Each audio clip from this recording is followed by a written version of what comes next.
Jornal Eldorado. Agora são 6h37, o assunto agora é a saúde mental masculina. Uma conversa aqui de Gustavo Lopes com o médico do Instituto de Psiquiatria da USP. E nós vamos falar agora sobre um estudo muito interessante e também preocupante, que aponta que homens sofreram mais com a saúde mental do que física durante a pandemia. E para conversar conosco sobre este assunto está na linha o Dr. Rodrigo Fonseca Martins Leite, ele que é médico psiquiatra e diretor de Relações Institucionais do Instituto de Psiquiatria do Hospital das Clínicas da USP e também colaborador do Comitê Científico do Instituto Lado a Lado pela Vida, que foi quem fez este levantamento. Tudo bem, doutor? Tudo bem, agradeço a oportunidade, agradeço a todos os ouvintes. Doutor, essa questão de analisar especificamente os homens e o quanto que a pandemia afetou estes homens é pelo fato do público mais atingido pela contaminação da Covid-19 ser exatamente o gênero masculino? Essa preocupação com a saúde mental do homem é um grande alerta para os elaboradores de políticas públicas, para os profissionais, para a mídia, para a sociedade em geral, de que realmente a população masculina ela traz um histórico de demandas não atendidas desde sempre, né? Por questões culturais, da dificuldade que a cultura masculina tem em admitir fragilidades, admitir fraquezas.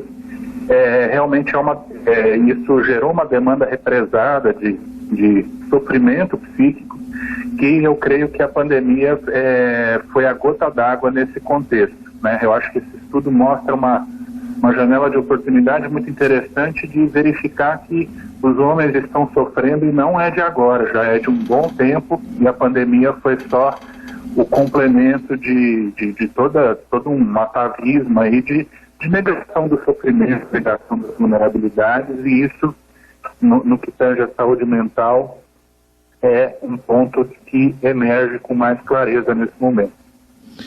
Dentre as principais causas, os principais problemas que surgem exatamente com os homens, o que vocês conseguiram destacar? Qual é a doença psiquiátrica que mais atinge essa população?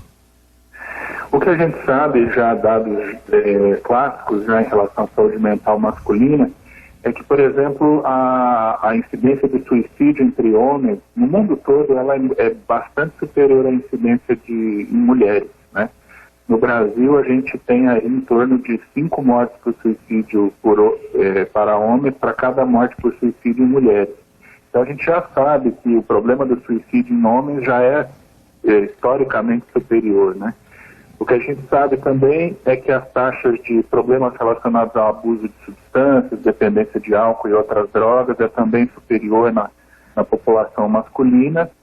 E agora no contexto da pandemia, o que a gente observa em relação a situações análogas a essa é que num primeiro momento há um aumento do sofrimento psicológico mais inespecífico, mais geral, com sintomas ansiosos, sintomas depressivos, problemas de sono, somatizações, etc. Daqui a alguns meses a gente vai certamente, vários estudos estão predizendo isso, e que a gente vai ter uma pandemia de problemas de saúde mental, de diagnósticos de saúde mental, destacando os transtornos depressivos e os transtornos ansiosos, né? Dá para a gente dizer, doutor, que houve um aumento da procura, por exemplo, de uma ajuda psiquiátrica por parte dos homens desde que a pandemia começou? Eu creio que essa tendência eu acho que vem aumentando, acho que na prática privada a gente tem observado isso, que a demanda por cuidado tem aumentado, né?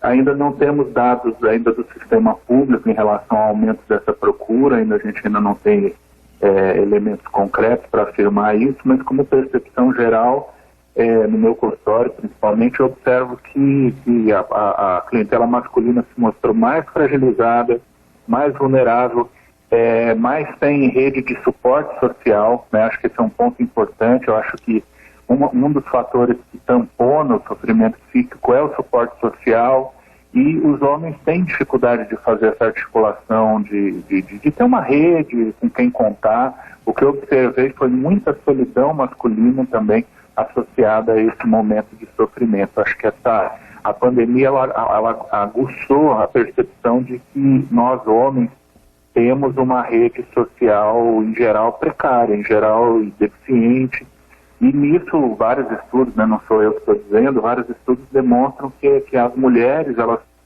são mais hábeis na constituição dessa rede de apoio, de ter com quem contar num momento de angústia, difícil, e nós somos acostumados por conta da representação cultural, que eu mencionei no início, negação de fragilidade, a gente é muito forte, muito dono de si, mas a gente acaba não compartilhando nossas pequenas fraquezas com os outros homens, e aí acaba ficando todo mundo muito sozinho.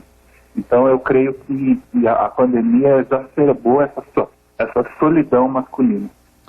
Em relação aos homens que estão no grupo de risco em relação à Covid-19, né? Estou pegando aqui os homens com mais de 60 anos ou aqueles que têm alguma comorbidade, como por exemplo hipertensão, diabetes, obesidade. Se observa que neste grupo o medo da doença, o medo da Covid, ele acabou também estimulando problemas emocionais para esses homens? Creio que é possível fazer essa associação para algumas pessoas. Acho que é plausível pensar que o medo acabou exacerbando isso. Mas o que a gente observa em termos de comportamento global da sociedade brasileira foi mais no sentido de negligenciar as recomendações de isolamento. Então, enquanto fenômeno de massa, eu acho que, na verdade, talvez esse componente do temor, da contaminação, tenha se refletido mais nas mulheres. Eu acho que as mulheres foram mais cautelosas nesse momento de pandemia do que os homens.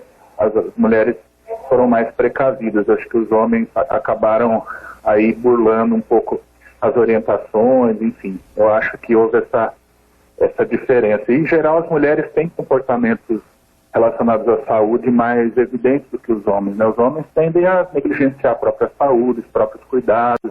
Então, acho que, na verdade, na população masculina é o contrário até. Acho que a população masculina acabou enfrentando a Covid mais de peito aberto aí do que as mulheres, e isso também nunca é bom, né? Com certeza.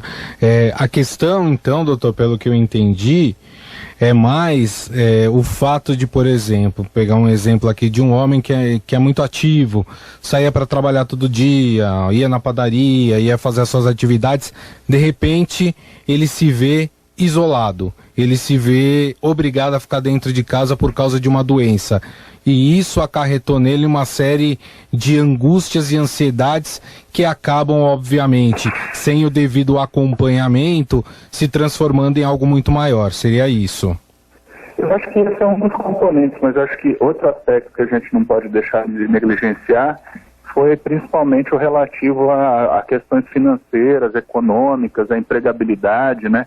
Eu acho que isso pesou muito nesse período de pandemia, esse cenário de crise financeira e a necessidade das pessoas de terem que se sustentar, prover sustento para suas famílias, etc. e tal.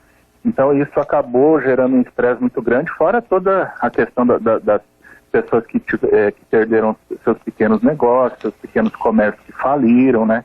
Então a gente está imerso nessa crise econômica que é, sem dúvida, um fator de estresse, de vulnerabilidade para a saúde mental enorme também, né? Então eu atribuo a esse componente social aí um peso bastante importante também.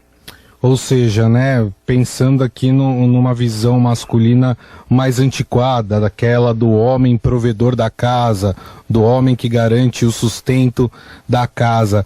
Para esses homens, esse período da pandemia, principalmente aqueles que acabaram porventura perdendo seus empregos, foi muito mais difícil de assimilar, e isso trouxe uma série de questões emocionais com que talvez eles não saibam lidar direito. Seria isso? Sem dúvida, acho que a argumentação, a narrativa é um pouco em torno disso. Acho que aparecer esse dado na pesquisa é muito interessante, porque é uma demanda, como eu disse, que vinha represada de séculos, né? E acho que essa crise econômica, essa perda da capacidade de prover, essa falta de suporte social, essa solidão masculina, esse não compartilhamento das emoções, etc., tudo isso explodiu.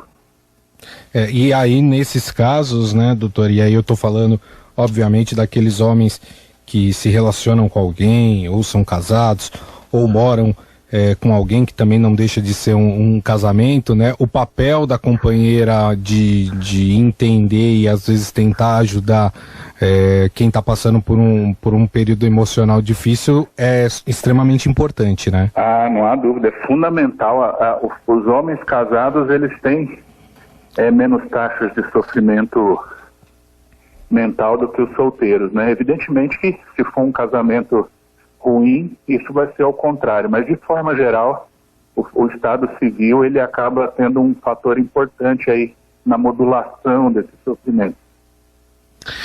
Para a gente encerrar, doutor, o que é importante a gente passar de mensagem para esses homens que estão num período emocional mais complicado, aquela ansiedade exacerbada? O que faz bem nesse momento? Por exemplo, fazer uma caminhada, obviamente, com todos os protocolos de segurança, desenvolver atividades dentro da sua própria casa, tudo isso ajuda? Eu sugeriria evitar o abuso de álcool e drogas e automedicação, que tem sido muito comum nesses tempos. E o homem tem um fator de risco adicional aí para ter problemas com o uso de substâncias, mais do que as mulheres, né? E principalmente, acho que a mensagem de procurar a rede de suporte, de procurar algum amigo mais próximo, familiar, de não se isolar. Eu acho que o homem, de uma forma geral, ele lida pior com o isolamento do que a mulher. Então eu acho que essa mensagem de procurar suporte e evitar o abuso de substâncias, creio que são os dois componentes aí principais para se sustentar nesse momento difícil. Outras medidas podem ser atividade física, pode ser se dedicar a algum projeto que vinha em stand-by há um certo tempo, poder mergulhar em alguma experiência, poder se dedicar a algo com mais afinco nesse momento, se as condições permitirem, também é outro rol de dicas aí que eu considero importante. Muito bom. Bom, nós conversamos com o Dr. Rodrigo Fonseca Martins Leite, ele que é psiquiatra e diretor de Relações Institucionais do Instituto de Psiquiatria do Hospital das Clínicas da Faculdade de Medicina da USP e também colaborador do Comitê Científico do Instituto Lado a Lado pela Vida. Dr. Rodrigo, gostaria mais uma vez de agradecer, muito obrigado pela entrevista. Eu que agradeço a oportunidade e estou à disposição. Um grande abraço a todos. O trabalho do Gustavo Lopes sobre um assunto tão importante, né? A saúde mental também no meio dessa pandemia.